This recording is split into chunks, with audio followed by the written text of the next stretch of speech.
Welcome back my dear friends to my YouTube channel. और आज की क्लास में हम लोग करने वाले हैं क्लास 11th के बिजनेस स्टडी का चैप्टर नंबर 2, जिसका नाम है forms of business organisation. Okay, so आज की क्लास में हम लोग बेसिकली देखने वाले क्या क्या हैं। हम देखेंगे कि जो फॉर्म्स ऑफ बिजनेस ऑर्गेनाइजेशन है कहते किसको हैं, उसके अलावा कि मतलब what are the basis of the ownership, कि ये जो बिजनेस ऑर्गेनाइजेशंस हैं ये ऑनरशिप के बेसिस पे कैसे डिफरेंट टाइप्स के होते हैं। ठीक है, और इसमें हम जो है दो बिजनेस ऑर्गेनाइजेशंस के बारे में थोड़ा अच्छे से with their meaning, features and limitations, ठीक है, और मेरिट्स वगैरह जो भी है उनके साथ हम इसको डिस्कस करेंगे। एक हम डिस्कस करेंगे सोल प्रोप्राइटरशिप के बारे में और दूसरा हम करेंगे जॉइंट हिंदू फैमिली HUF के बारे में। ठीक है, तो चलिए आगे देखते हैं कि क्या है।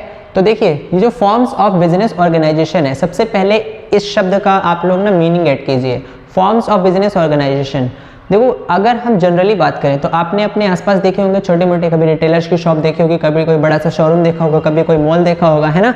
तो ये जो आपको अलग अलग कॉन्सेप्ट में बिजनेसेस देखने को मिलते हैं, ये एक ही फॉर्म में नहीं होते हैं। यानी कि जो हमारे आसपास की जो शॉप्स होती है छोटी मोटी, जैसे रिटेल वगैरह की, ये तो छोटे लेवल की जो है बिजनेसेस होते हैं। ठीक है ना, और इनकी ऑनरशिप क्या होती है कि इनको कोई एक व्यक्ति चला रहा होता है। ओके, और जब आप कहीं किसी मॉल में विजिट करते हो, ओके, कहीं सुपरमार्केट वगैरह में जाते हो, ऐसे बड़े बड़े प्लेसेस पे, तो वहाँ पे आप देखते हो कि उनके जो शॉप है, ठीक है ना, उनका जो शोरूम वगैरह वो सब काफ़ी ज़्यादा हाई लेवल का होता है और उनका जो है एक नेम भी होता है, मतलब ब्रांडेड होती हैं वो चीज़ें। तो आप देखते हो कि एज़ कम्पेयर जो हमारे आसपास की शॉप्स हैं वो और एक जैसे मॉल वगैरह हम लोग चले जाते हैं वो जो बिजनेस आपको डिफरेंट कॉन्सेप्ट में देखने को मिलते हैं ना, उसी को हम लोग यहाँ पर बिजनेस स्टडी की थ्योरी में समझने की कोशिश करेंगे इस चैप्टर के थ्रू, जिसका नाम क्या है, फॉर्म्स ऑफ बिजनेस ऑर्गेनाइजेशंस। यानी कि कुछ लोग क्या होता है बिजनेस को अकेले भी करते हैं, कुछ लोग क्या होता है बिजनेस को पार्टनरशिप में आकर के करते हैं, और कुछ लोग क्या होता है बिजनेस को कंपनी के फॉर्म में ऑर्गेनाइज करते हैं। ठीक है, और इसके साथ साथ क्या आप देखते हैं कि कुछ बिजनेसेस ऐसे हैं जो प्राइवेट कॉन्सेप्ट से होते हैं। प्राइवेट कॉन्सेप्ट मतलब जो कि मतलब प्राइवेट लोगों के द्वारा ही कंट्रोल किए जाते हैं, मैनेज किए जाते हैं, पैसा इन्वेस्ट किया जाता है। और गवर्नमेंट का मतलब क्या होता है कि जहाँ पर जो गवर्नमेंट की खुद की जो ऑर्गेनाइजेशंस होती हैं, कंपनीज होती हैं, ठीक है, अथॉरिटीज़ होती हैं, तो उनको हम बोलते हैं गवर्नमेंट के बिजनेस ऑर्गेनाइजेशंस। ठीक है, तो इस कॉन्सेप्ट के साथ ही जो चैप्टर है ये आपके लिए फॉर्म किया गया है, डिज़ाइन किया गया है। ओके, और इसमें सारी चीज़ें आपको मतलब समझाई जाएंगी कि ये जो basically forms of business organisation है ये होते क्या क्या हैं। सो आई होप कि इस चैप्टर के अंदर क्या क्या आप देखने वाले हो, कि मतलब इस चैप्टर को एक्चुअली हम लोग क्यों पढ़ रहे हैं आपको क्लियर हो गया होगा। अब हम इस चैप्टर की शुरुआत करते हैं। तो देखो यहाँ पर on the basis of ownership सबसे पहला पॉइंट हमारा ये है। ओके, तो इसके अंदर हम देखेंगे 3 तरह के कॉन्सेप्ट। तो जो बिजनेसेस होते हैं, एक तो होता है प्राइवेट पे, दूसरा होता है पब्लिक पे, और थर्ड होता है जॉइंट सेक्टर पे। ठीक है, प्राइवेट की बात करते हैं तो मतलब क्या है कि on managed and control by the private person. ठीक है, कि वो बिजनेस ऑर्गेनाइजेशंस, वो बिजनेस एंटिटीज जिसको क्या होता है कि ऑन खुद किया जाता है, यानी कि जिस पे खुद की ओनरशिप होती है, मैनेज भी खुद किया जाता है, पैसा भी खुद का लगाया जाता है। ठीक है, तो वो जो क्या होता है कि एक पर्सन के द्वारा मैनेज किया जाता है प्राइवेटली, ठीक है ना, नॉट गवर्नमेंट, तो उसको हम क्या बोलते हैं, प्राइवेट एंटरप्राइजेस बोलते हैं। एक होता है हमारा सेकेंडली कौन सा होता है, पब्लिक एंटरप्राइजेस। पब्लिक में क्या होता है, on and managed and control by government, जहाँ पर जो ओनरशिप होती है, जो मैनेजमेंट होता है, जो कंट्रोल होता है, वो किसका होता है, गवर्नमेंट का। तो वो कौन सी एंटरप्राइज या बिजनेसेस कहलाते हैं, पब्लिक सेक्टर के, यानी कि पब्लिक एंटरप्राइजेस। थर्ड कौन सा होता है, जॉइंट सेक्टर एंटरप्राइजेस। जॉइंट का मतलब होता है आप इसको मिक्स्ड सेक्टर भी बोल सकते हैं। ठीक है, प्राइवेट प्लस पब्लिक। ओके, जहाँ पर गवर्नमेंट और प्राइवेट दोनों मिलकर के ऑपरेट करते हैं, यानी कि ऑन करते हैं, मैनेज करते हैं, कंट्रोल करते हैं, उसको बोलते हैं joint sector enterprises. So I hope कि आपको ये on the basis of ownership में जो फॉर्म्स ऑफ बिजनेस ऑर्गेनाइजेशन आप पढ़ने वाले हो वो क्लियर हो गया होगा। एक तो होता है प्राइवेट कॉन्सेप्ट में, दूसरा होता है पब्लिक कॉन्सेप्ट में। प्राइवेट में जो कि किसी एक पर्सन के द्वारा खुद ऑन किया जाता है, मैनेज किया जाता है, और पब्लिक में जो कि गवर्नमेंट के द्वारा on and manage and control किया जाता है। जॉइंट में क्या होता है कि दोनों ही अपनी जो है ऑनरशिप रखते हैं। ठीक है, मतलब पार्टनरशिप हो जाती है जहाँ पर पब्लिक की और प्राइवेट की। चलिए, तो बेसिकली इन डिटेल हम लोग यहाँ पर थोड़ा सा प्राइवेट एंटरप्राइजेस के बारे में जानेंगे। तो देखिए, प्राइवेट एंटरप्राइजेस हमारे पास 2 फॉर्म में होते हैं। एक होता है नॉन कॉर्पोरेट फॉर्म और दूसरा कौन सा होता है, कॉर्पोरेट फॉर्म। ठीक है, तो नॉन कॉर्पोरेट फॉर्म में कौन कौन से होते हैं, एक तो होता है सोल प्रोप्राइटरशिप, सेकेंडली होता है पार्टनरशिप, थर्ड होता है joint Hindu family HUF। Okay, और कॉर्पोरेट फॉर्म में कौन सा होता है, कोऑपरेटिव सोसाइटी हो गई, जॉइंट स्टॉक कंपनी हो गई। ठीक है, तो ये आती है हमारी कॉर्पोरेट फॉर्म में। नॉन कॉर्पोरेट का मतलब होता है कि वो बिजनेस ऑर्गेनाइजेशंस, ठीक है ना, जो मतलब रजिस्टर्ड नहीं होते हैं लीगली, यानी कि जिनको मतलब फॉर्म करना कोई ज़्यादा लीगली मैंडेटरी नहीं होता है, तो उनको हम बोलते हैं non corporate form. Corporate form का मतलब होता है कि जिनको हमें मैंडेटरी होता है, मतलब लीगली अगर हम इस तरह के बिजनेसेस को स्टार्ट करने जा रहे हैं तो उसको हमें ना फॉर्मेशन यानी कि रजिस्ट्रेशन वगैरह करवाने की ज़रूरत पड़ती है, ठीक है। तो इसलिए उसको बोलते हैं, जैसे हमारा कोऑपरेटिव सोसाइटी वगैरह हो गया। तो ये सब हम अपने आने वाले जो है लेक्चर्स के अंदर देखेंगे। फिलहाल हम बात करते हैं नॉन कॉर्पोरेट फॉर्म। तो इसके अंदर सोल प्रोप्राइटरशिप की बात करेंगे, पार्टनरशिप की और जॉइंट हिंदू फैमिली की, ठीक है। चल थर्ड, अब देखो यहाँ पर जॉइंट सेक्टर एंटरप्राइजेस है, जिसमें क्या होता है on manage and control by the private and government, ठीक है। तो अब इसमें देखो कौन कौन से टाइप के बिजनेसेस होते हैं। तो इसमें आपको 3 टाइप के बिजनेसेस के मॉडल देखने को मिलते हैं। सबसे पहला होता है डिपार्टमेंटल अंडरटेकिंग। डिपार्टमेंटल अंडरटेकिंग का मतलब होता है कि जैसे कि क्या होता है ना, रेलवे, आप एक एग्जांपल ले लीजिए। तो उसमें क्या होता है कि जो 50% मान के चलिए उसके अंदर गवर्नमेंट का जो है ओनरशिप होती है और 50% थोड़ा बहुत प्राइवेट सेक्टर की भी कर दी गई है, ठीक है। तो ये आपका डिपार्टमेंटल अंडरटेकिंग होता है, जिसके अंदर जॉइंट सेक्टर, जब 2 सेक्टर एक साथ मिलकर के जहाँ ऑन करते हैं, मैनेज करते हैं, कंट्रोल करते हैं, तो उसको बोलते हैं जॉइंट सेक्टर। तो जिसका पहला एग्जाम्पल क्या है, departmental undertaking, for example railway. और सेकेंडली आपका क्या है, स्टेटरी कॉर्पोरेशन। स्टेटरी कॉर्पोरेशन जैसे आपका RBI वगैरह हो गया, ठीक है। और थर्ड हो गया गवर्नमेंट की कंपनीज, ठीक है। गवर्नमेंट की जो खुद की कंपनी आती हैं वो जॉइंट सेक्टर एंटरप्राइजेस के अंदर आती हैं। देखो जॉइंट सेक्टर का मतलब क्या होता है ना, कि इसके अंदर बेसिकली कहने का है जॉइंट सेक्टर, क्यों, क्योंकि इसमें जो मेनली जो डिसीजन लिया जाता है जॉइंट सेक्टर के अंदर, वो गवर्नमेंट के द्वारा ही लिया जाता है, ठीक है। अगर देखिए 49% प्राइवेट सेक्टर की ओनरशिप है, तो उसमें क्या होता है कि बिजनेस के अंदर 51% गवर्नमेंट की होती है, ठीक है। तो ओवरऑल हम लोग कह सकते हैं कि जो कंट्रोल होता है पूरी तरह से जॉइंट सेक्टर के अंदर किसका होता है, गवर्नमेंट का ही होता है, ठीक है। तो चलिए, मुझे उम्मीद है कि आपको एक क्लियर हो गया होगा on the basis of ownership, ठीक है। प्राइवेट में है, पब्लिक में और जॉइंट सेक्टर, ठीक है। अब हम यहाँ पर प्राइवेट एंटरप्राइजेस के अंदर सबसे पहला जो हमारा नॉन कॉर्पोरेट फॉर्म है, उसमें से सोल प्रोप्राइटरशिप की बात करते हैं। इसकी मीनिंग क्या होती है, तो देखिए मीनिंग की बात करते हैं। सोल प्रोप्राइटर, सोल प्रोप्राइटर का मतलब क्या होता है कि जैसे कि कोई एक पर्टिकुलर व्यक्ति है और उसने अपना खुद का कोई बिजनेस स्टार्ट किया, ठीक है, तो उसको क्या बोलते हैं, सोल प्रोप्राइटरशिप, ठीक है। हिंदी में इसको बोलते हैं एकल स्वामित्व। तो चलिए इसकी मीनिंग क्या कहती है। Sole proprietorship means a business on control and financed by a single person, ठीक है। क्या कह रहा है कि जो सोल प्रोप्राइटर का मतलब क्या होता है कि ये जो बिजनेस है वो कंट्रोल भी खुद किया जाता है, फाइनेंस का मतलब पैसा भी खुद ही लगाया जाता है, ठीक है। किसके द्वारा, एक सिंगल पर्सन के द्वारा।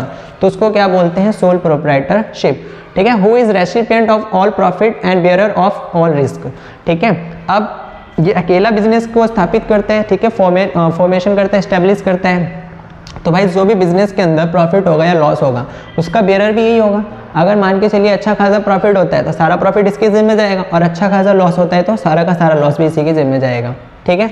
अब देखिए सोल प्रोप्राइटरशिप के कुछ हम ना एग्जाम्पल के थ्रू समझते हैं कि कुछ तरह बिजनेस मॉडल कैसे कैसे होते हैं। फॉर एग्जाम्पल जैसे ब्यूटी पार्लर हो गया, ठीक है, कोई एक सिंगल पर्सन ही इसको स्टार्ट करता है। उसके अलावा हेयर कटिंग सैलून्स आपने अपने आसपास देखे होंगे, कोई स्मॉल स्केल रिटेल शॉप वगैरह हो गई, तो ये सब हमारे सोल प्रोप्राइटर कहलाते हैं। मतलब सोल प्रोप्राइटरशिप में क्या होता है कि खुद ही हम लोग उसको जो भी हमारे पास थोड़ा बहुत पैसा होता है वो लगा करके अपने बिजनेस की शुरुआत कर लेते हैं, ठीक है। और वो मैनेज भी हमें ही करना पड़ता है। तो यही सारी जो मीनिंग है उसके फीचर में कन्वर्ट हो जाती है। तो देखिए फीचर क्या है इसकी सोल प्रोप्राइटर की।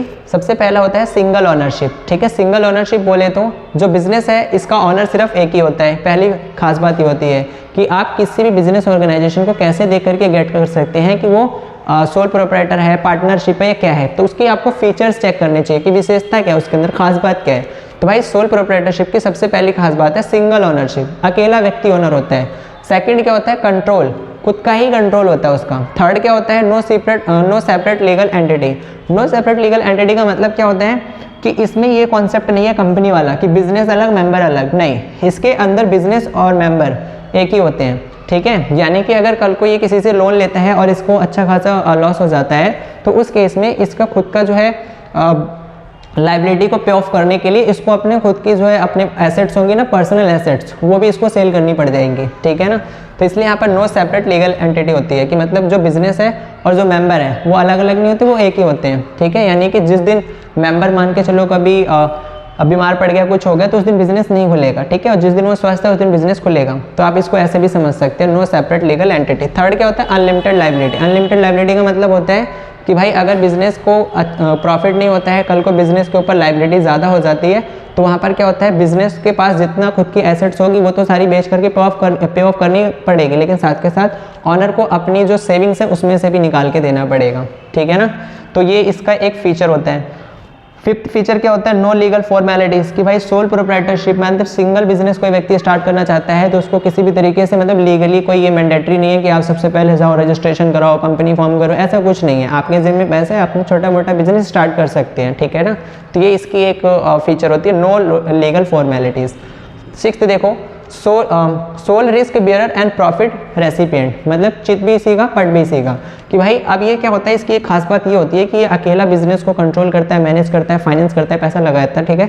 अगर इसके बिजनेस को कल को अच्छा खासा प्रॉफिट होता है तो सारा का सारा प्रॉफिट भी इसी का होगा, और अगर उसको लॉस होता है तो सारा का सारा लॉस भी इसी को बियर करना पड़ता है अकेले ही, ठीक है ना। तो इस केस में क्या होता है, ना तो ये अपना प्रॉफिट शेयर करता है किसी के साथ, ना तो अपना लॉस, तो ये भी इसकी एक फीचर होती है। ओके, सो आई होप कि ये क्लियर हो गया होगा कि सोल प्रोप्राइटरशिप की मीनिंग क्या होती है और फीचर क्या होते हैं। अब हम बात करते हैं थर्ड कि सोल प्रोप्राइटरशिप के मेरिट्स क्या होते हैं, फ़ायदे क्या क्या होते हैं अगर कोई व्यक्ति किसी बिजनेस को अकेले स्टार्ट करना चाहता है या करता है तो, ठीक है। सबसे पहला फ़ायदा होता है easy to start and close, ठीक है ना, कि इस तरह के बिजनेसेस को आसान होता है मतलब स्टार्ट करना, ठीक है, और जब मन करता है उसको वो क्लोज भी कर सकता है, ठीक। और सेकंड क्या होता है, क्विक डिसीजन मेकिंग। अब ये अकेले इस बिज़नेस को इस्टेब्लिश करता है, मैनेज करता है, कंट्रोल करता है, तो इसको किसी और से जो है परमिशन लेने की या डिसीजन लेने में कोई हेल्प की ज़रूरत नहीं होती है, इसको खुद ही सारे डिसीजंस लेने होते हैं। तो यहाँ पर डिसीजन लेने में भी देरी नहीं करता, तो यहाँ पर क्विक डिसीजन ले लेता है, यानी कि तुरंत डिसीजन लिया जा सकता है, ठीक है। ये दूसरा मेरिट हो गया।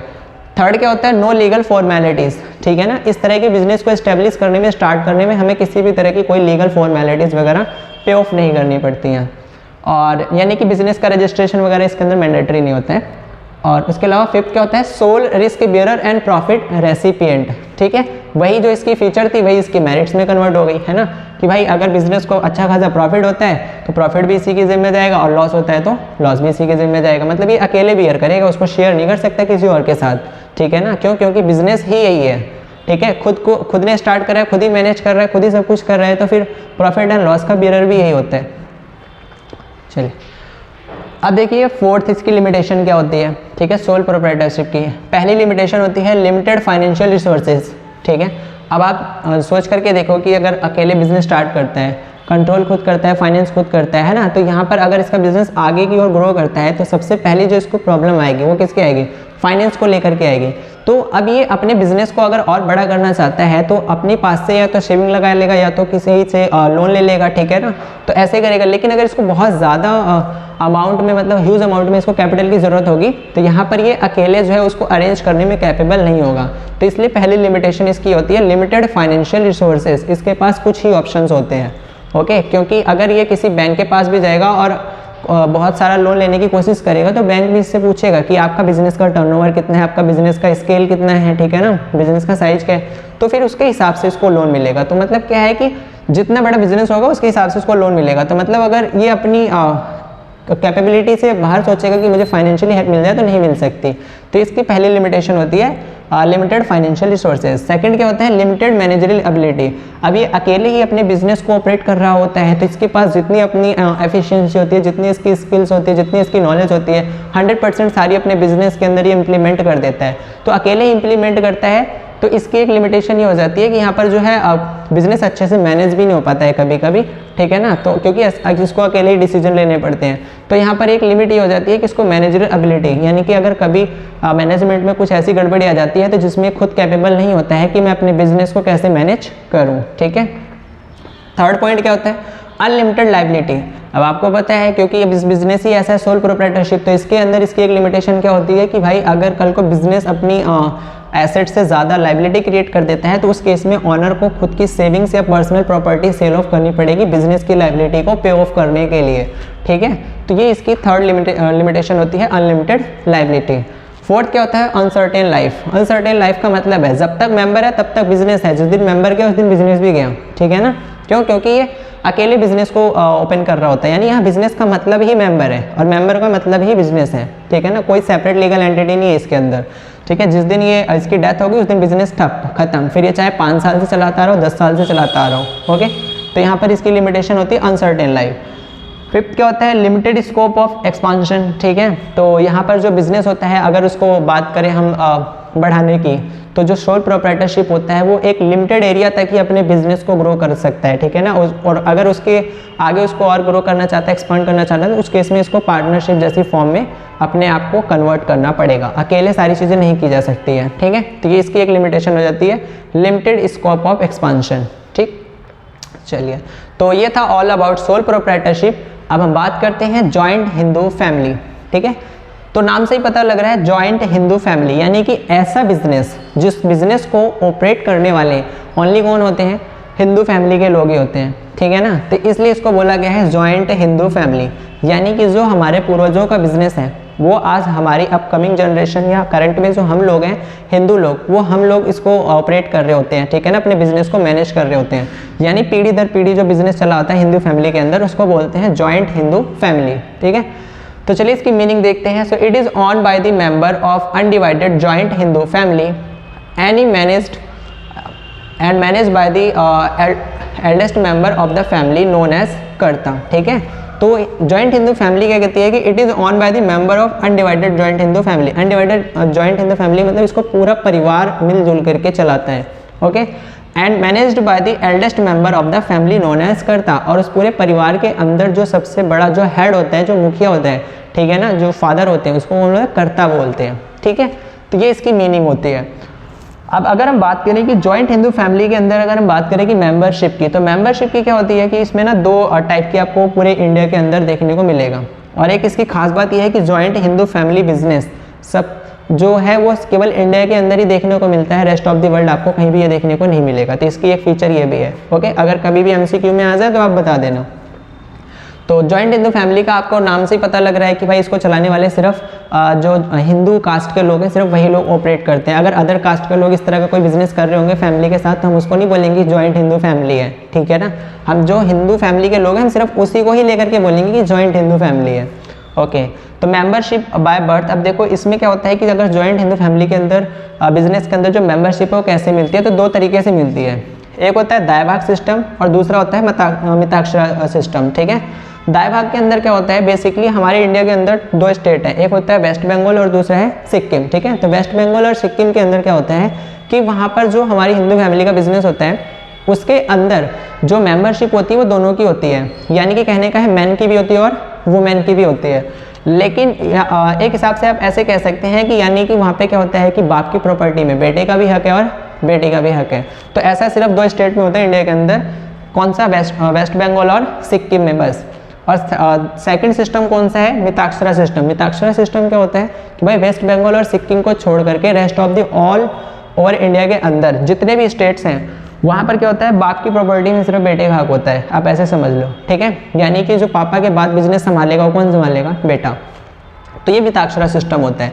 और यहाँ पर हिंदू फैमिली की एक खास बात ये होती है कि जैसे ही हिंदू फैमिली के अंदर कोई न्यू बेबी बोर्न होता है, ठीक है, नया बच्चा जन्म लेता है, तो वहाँ पे क्या होता है कि उसको ऑटोमेटिकली वहाँ पर वो मेंबरशिप मतलब गेट हो जाती है, ठीक है। अलग से कोई मतलब ये नहीं होता कि 18 ईयर्स का हो जाएगा तो उसको लीगली कोई फॉर्मेलिटी पे करने की जरूरत है, नहीं, ऐसा कुछ नहीं है।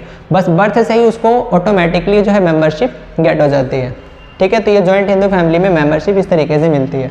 अब हम बात करते हैं कि जो जॉइंट हिंदू फैमिली है इसके फीचर क्या होते हैं, यानी हिंदू लोग जो अपना बिजनेस चलाते हैं उनकी क्या विशेषता होती है, हम कैसे पता करेंगे कि ये जॉइंट हिंदू फैमिली बिजनेस है, ठीक है। तो देखो सबसे पहला आप इसके अंदर देखेंगे फॉर्मेशन की बात करते हैं तो यहाँ पर जॉइंट हिंदू फैमिली के अंदर कम से कम 2 लोग होने चाहिए परिवार के अंदर, और प्लस जो उनका बिजनेस है उसके अंदर जो प्रॉपर्टी होती है वो उनके पूर्वजों की ऐड ऑन होनी चाहिए। तो हम उसको क्या बोलेंगे कि भाई ये पूर्वजों से चली आ रहा मतलब पूर्वजों से टाइम से चला आ रहा बिजनेस है, ठीक है। और इसको ऑपरेट करने करंट में 2 मेंबर, और अगर बढ़ गए तो फिर वही फैमिली बन जाती है, ठीक है ना। तो इसी को बोलते हैं फॉर्मेशन में पहली फीचर क्या होती है, फॉर्मेशन। तो फॉर्मेशन इनकी कुछ इस तरीके से होती है, यानी जो पूर्वजों के द्वारा बिजनेस मैनेज किया जा रहा है करंट में जो जनरेशन है वो भी हैंडल करेगी और आने वाली जो जनरेशन है वो भी हैंडल करेगी। तो आप कुछ इस तरीके से उसको गेट कर सकते हैं। सेकंड क्या होती है, membership by birth. Membership by birth, अब आपको ऑलरेडी पता है कि इसमें इसकी खास बात क्या होती है कि अगर आप इसके मेंबर्स को देखोगे तो दो तरीके से मेंबरशिप मिलती है, पहला दाएं भाग और दूसरा मिताक्षरा। ठीक है, दाएं भाग कहाँ पे, वेस्ट बंगाल और सिक्किम, मिताक्षरा कहाँ पे, इन दोनों स्टेट को छोड़ करके ऑल ओवर इंडिया के अंदर आपको देखने को मिल जाएगा। ठीक है, तो ये दूसरी इसकी फीचर होती है, मेंबरशिप किस तरीके से इसमें गेट हो जाती है। थर्ड, अगर आप देखोगे लाइबिलिटी की अगर आप इसमें बात करो तो भाई हिंदू अनडिवाइडेड फैमिली के अंदर जो कर्ता होता है उसी की लाइबिलिटी अनलिमिटेड होती है, बाकी जो इस फैमिली के अंदर जो अदर मेंबर्स हैं उनकी लाइबिलिटी लिमिटेड ही होती है। ठीक है, और जो हिंदू डिवाइडेड फैमिली की एक खास बात ये होती है कि जो सारे डिसीजन है मेनली वो कर्ता ही लेते हैं। ठीक है ना, कर्ता ही हेड होता है, तो दैट्स वाई उसकी जो लाइबिलिटी वो अनलिमिटेड होती है, ये भी इसकी एक फीचर होती है। और डी की बात करते हैं, कॉन्टिन्यूटी। तो भाई कॉन्टिन्यूटी की बात ये होती है कि जो बिजनेस है, ठीक है ना, जैसे सोल प्रोप्राइटरशिप था, इसमें क्या था कि अगर मेंबर की डेथ हो जाती है, मेंबर को कुछ हो जाता है तो बिजनेस स्टॉप हो जाता है। लेकिन इस केस में अगर कर्ता को कल को कुछ हो जाता है, ठीक है ना, या कर्ता मतलब अनेबल हो जाता है अपने बिजनेस को ऑपरेट करने में, तो उस केस में बिजनेस रुकता नहीं, बिजनेस कंटिन्यू रहता है बाय द अदर मेंबर्स। ठीक है, अगर हम बात करते हैं अब इसके लास्ट फीचर की, तो माइनर मेंबर। माइनर मेंबर वही कि मतलब इसकी एक फीचर क्या होती है कि इसके अंदर मेंबरशिप जो है बर्थ से ही जनरेट हो जाती है। अब हम बात करते हैं merits of Hindu undivided family. ठीक है, हिंदू अनडिवाइडेड फैमिली के क्या क्या मेरिट्स होते हैं। तो सबसे पहला मेरिट होता है इफेक्टिव कंट्रोल। तो भाई इस तरह के बिजनेस के अंदर मेनली जो हेड होता है वो कौन होता है, कर्ता होता है। तो भाई जो कंट्रोल होता है ना वो कर्ता का ही होता है। ठीक है ना, और वो अच्छे से सारी चीज़ें सोचता है और मैनेज करता है, तो इस पर जो कंट्रोल होता है वो काफ़ी ज़्यादा इफेक्टिव होता है कर्ता के द्वारा। तो ये इसका एक मेरिट हो जाता है, क्योंकि कर्ता क्या होता है, वो एल्डेस्ट मेंबर होता है, समझदार होता है, उसको सारी चीज़ें पता होती है। बाकी रेस्ट ऑफ द मेंबर्स, कोई भी बच्चा है, कोई ऐसा है, बूढ़ा है, जवान है ना, तो इस हिसाब से तो जो करता है उसको सारी चीज़ें पता होती हैं, तो इसीलिए यहाँ पर इफेक्टिव कंट्रोल हो जाता है। और इसका सेकंड मेरिट क्या होता है, कंटिन्यूड बिजनेस एग्जिस्टेंस। ठीक है, कि भाई वही बात है कि अगर कर्ता अनेबल हो जाता है बिजनेस को ऑपरेट करने में, तो बिजनेस पे कोई इफेक्ट नहीं पड़ता है, बिजनेस कंटिन्यू रहता है। दूसरा बेनिफिट हो गया। थर्ड क्या हो गया, limited liability of the members. ठीक है, कि जो मेंबर्स हैं उनकी लाइबिलिटी कैसी है, इसके अंदर लिमिटेड है, बस जो अनलिमिटेड लाइबिलिटी है सिर्फ एक की बनती है, वो कौन है, कर्ता। ओके, एंड फोर्थ देख लो, इसके अंदर अगर हम बात करते हैं सीक्रेसी की, तो सीक्रेसी में बात करें तो सिर्फ जो कर्ता होता है उसी को जो है कुछ मेन चीज़ें पता होती हैं, और इसके अलावा जो रेस्ट ऑफ द मेंबर्स हैं उनको भी सारी चीज़ें पता होती है। ठीक है, तो ये होता है इसके मेरिट्स ऑफ HUF के। अब हम बात करते हैं लिमिटेशन ऑफ HUF कि भाई जो हिंदू अनडिवाइडेड फैमिली है इसकी लिमिटेशन क्या क्या होती है। तो सबसे पहली लिमिटेशन होती है लिमिटेड कैपिटल। लिमिटेड कैपिटल क्योंकि जो अदर मेंबर्स होते हैं वो अभी या तो छोटे होते हैं या तो जितना उनसे मैनेज हो सकता है वो थोड़ी बहुत ही, अगर बिजनेस को कभी भी कैपिटल की ज़रूरत पड़ेगी तो वो मैनेज कर पाएंगे। ठीक है ना, और मेनली जो कैपिटल मैनेज करता है वो करता ही करता है चारों तरफ से। तो इसलिए यहाँ पर अगर कभी भी बिजनेस को ग्रोथ करने की बात आ गई, मतलब एक्सपैंड करने की, बड़ा करने की बात आ गई, तो उस केस में जो है कैपिटल की शॉर्टेज हो जाती है। तो यहाँ पर भी इसकी एक लिमिटेशन है, जैसे कि सोल प्रोप्राइटरशिप के अंदर थी। सेकंड क्या है, अनलिमिटेड लाइबिलिटी ऑफ कर्ता। तो ये भी इसका एक क्या है, लिमिटेशन बन जाती है कि भाई कर्ता की जो लाइबिलिटी अनलिमिटेड हो जाती है, कि कल को अगर बिजनेस कभी लिक्विडिटी में जाता है, यानी कि लॉस में ज़्यादा चला जाता है, बिजनेस की लाइबिलिटी ज़्यादा हो जाती है, तो उस केस में सारे के सारी जो लाइबिलिटी वो कर्ता को अकेले ही अबियर करनी पड़ती है। ठीक है, थर्ड क्या होता है, हेस्टी डिसीजन। हेस्टी डिसीजन मतलब बोले तो ओवरबर्डन विद वर्क। ठीक है, तो इसमें सबसे ज़्यादा इसकी एक लिमिटेशन ये होती है कि जो कर्ता होता है उसको कार्य का जो भार है, यानी कि उसी के ऊपर सबसे ज़्यादा हर चीज़ का बर्डन पड़ता है। तो इसकी एक लिमिटेशन ही है, जो अदर मेंबर्स हैं उनके ऊपर ज़्यादा बर्डन नहीं पड़ता है। फोर्थ, अगर इसकी लिमिटेशन की बात करें तो लिमिटेड मैनेजरियल स्किल्स ऑफ कर्ता। ठीक है, तो कर्ता ही इसके अंदर मेनली हेड होता है जो कि बिजनेस को कंट्रोल करता है इफेक्टिवली। ठीक है, मैनेज करता है। तो वहाँ पर क्या होता है कि उसके पास जितनी खुद की नॉलेज होती है, जितनी मैनेजरियल स्किल्स होती है, ठीक है ना, तो वो उसको अपने 100% लगाता है। ठीक है, और इन केस कभी कभी क्या होता है कि उसके अपनी खुद की जो भी स्किल है वो भी शॉर्टेज हो जाती है। शॉर्टेज का मतलब कि देखो अकेला व्यक्ति कितना डिसीजन ले लेगा। जैसे यहाँ सोल प्रोप्राइटरशिप में था, एक अकेला व्यक्ति अगर बिजनेस को स्टार्ट करता है, यानी ऑपरेट करता है, कंट्रोल करता है, तो देखो हमेशा वो ज़रूरी नहीं है कि परफेक्ट डिसीजन ही लेगा। तो यहाँ पर जो है HUF की भी एक लिमिटेशन यही है कि भाई जो करता है, अब आपको पता है कि उसकी अनलिमिटेड लाइबिलिटी होती है ना, बहुत सारी चीज़ें उसको अकेले बेयर करनी होती है, तो अब वो अपनी स्किल्स के हिसाब से ही सारी चीज़ों को मैनेज करता है। तो यहाँ पर इसकी एक लिमिटेशन यही बन गई कि लिमिटेड मैनेजरियल स्किल्स ऑफ करता। ठीक है, और लास्ट है इसमें डोमिनेंस ऑफ कर्ता। डोमिनेंस ऑफ कर्ता मतलब कि भाई जो करता है ना वो कभी कभी क्या होता है अदर मेंबर्स की जो सजेशंस हैं उनको इग्नोर कर देता है, ठीक है। तो मेनली जो डिसीजन लेता है कर्ता वो खुद से ही लेता है, वो अदर मेंबर्स को साइड में रख देता है, यानी कि उनसे कभी भी ज़्यादा सजेशन लेना उसको पसंद भी नहीं आता है, ठीक है। तो इसी को बोलते हैं डोमिनेंस ऑफ कर्ता, कि भाई कर्ता अकेले ही बहुत सारे डिसीजंस ले लेते हैं। ओके, सो आई होप कि आपको ये सारे के सारे जो फॉर्म्स ऑफ बिजनेस ऑर्गेनाइजेशन हमने अभी स्टार्टिंग से लेकर के इसको देखा, सोल प्रोप्राइटर भी देखा हमने, HUF देखा, ठीक है। तो ये सारी चीज़ें आपको गेट हो गई होंगी। ओके, तो अभी जो हमारी अपकमिंग वीडियोज़ हैं मैं उसमें कोशिश करूंगा कि आपको जो पार्टनर्स क्या होते हैं, पार्टनरशिप क्या होती है, ठीक है ना, उसके बारे में भी आपको इन डिटेल अच्छे से एक्सप्लेन करने की पूरी कोशिश करूंगा। ओके, तो तब तक के लिए हम लोग इसको यहीं पर ही अब लेफ्ट करते हैं। ओके, सो वीडियो कैसी लगी कमेंट करके ज़रूर बताना, और अगर आपको वीडियो पसंद आती है तो मुझे प्लीज़ वीडियो को लाइक करके, शेयर करके और कमेंट करके बता देना। सो मिलते हैं ऐसे ही नेक्स्ट वीडियोज़ के साथ, तब तक के लिए थैंक यू।